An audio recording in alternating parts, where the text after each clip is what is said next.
Sa number 2, nag-amat-amat na panghimos ang ilagin baha nga mga balay ang residente sa nga Purok Mars sa Barangay Singkang Airport sa Bacolod.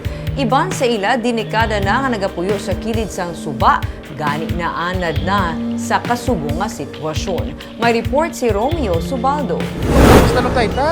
Ang gastorya ko, kamasaka. Ini ang 73 anyos nga si Rene Blanza. Siya ang lalaki nga nakuhaan sa video sang kahapon nga nagalatay sa may footwalk sa kilid sang suba sa Purok Mars, Barangay Singkang Airport sa Bacolod, samtang makusog ang daludo sang tubig sa suba. Mas saka rin siguro dapat ano yan. Kaya ito pag-iwan na asawa ko ba? Sa mga to? Istorya ni Tatay Rene, wala na siya ginakulbaan sa pagsaka sang tubig sa ilang nga lugar. 16 na siya katuig nga nag-istar sa idalom sang Taytay. Mismo sa higad sang pika-pika, nagatindog ang iya nga balay. Basta mag-awas ang tubig sa pika-pika, nagasaka naman ang tubig sa ilang nga balay. Makita pa ang kataason sa tubig baha sa mga dingding sang mga balay sa ilang nga lugar. Naanad na siya sa amo sini nga sitwasyon. Sa ulang na yung pika-pika, delikado kaya kaya gusto ng tubig, pati dyan ang sa dugya ka kusog. Oo. Sa dalong balay niya, hanggang gulos kinaya.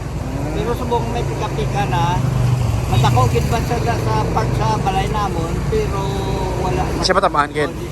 Wala na rin tayo. Kainas ang aga, sang nadeparahan niya ang pagsaka na naman liwat sang tubig sa suba. Nagpahibalo na siya gilayon sa iyang mga kaigod balay. Kasi ako pagbugtaw ko, nagdako ng tubig eh. Te, wala kang... Hindi siya... Pero... Nagsinggit ako na sila, oy, prepare na kay tubig ng lako. Pero wala na magsaka pa ang tubig sa suba pareho sang kahapon. Si Welmar Del Prado, 42 anyos na niya nga nag-aistar sa idalom sang Taytay. Mga lola niya pasad to nag-aistar diri, kag pati siya, diri na nakapangabuhi. Naanad naman siya sa amo sini nga sitwasyon. Nakakabantay-bantay yan yung ginagawa kayo mabalik ang lawasin daw. Gani? Ang balbal ka ulan mo, yung suwata naman sa tinuwat naman eh, katilaw mo di gani nga nagbaha sa gabi. Gisulit naman water. Hindi pagit sila makapanghimos ang tanan nila nga pagkabutang, kaya nagasigi pa ang ulan. Nakaalerto lang sila in kaso nga magsaka na naman ang tubig sa suba. Bit-bit pa yan ni Gerald Malinaw ang rice cooker sa ginaobrahan niya nga karinderya. Kahapon siyang aga niya ini nga ginsunad sa Purok Mars sa Singkang Airport, pero naabtan sa brownout tungod sang baha, gani wala na maluto. Sang gabi, tigayon niya na ini nga naluto didto na sa may Purok Araw property sa Vista Alegre. Subong balik naman siya sa karinderya nga ginaobrahan niya. Branaw de, wala, de, bago pa lang sunad, wala maluto. Kagapon? Oo. Iidala ko na lang liwat sa balay. Tinaluto na subong? Okay na gani. Wasak ang dingding sang karinderya nga ginapanag-iyahan ni Sophie Bilotendos. Diri nagwa ang amo sini Kabasco nga daludo sang tubig baha.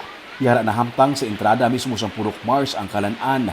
Wala pa sila sa gihapon sang kuryente. Ang ila ref, wala lang anagin paandar, kay man nagtusmaw sa baha. Wala pa kaya po kurente? Tingnan pa na kayo, Gori ba, no? Anong wasak? Ding-ding. Kaya nagaging tubig pa na. Pagwa? May mga paryente kag mga abyan sila nga nagahapit sa lugar kag nagaduhol sa ila sa mga bayo kag pagkaon. May pagkaon man nga ginpadala ang DSSD kag barangay para sa ila.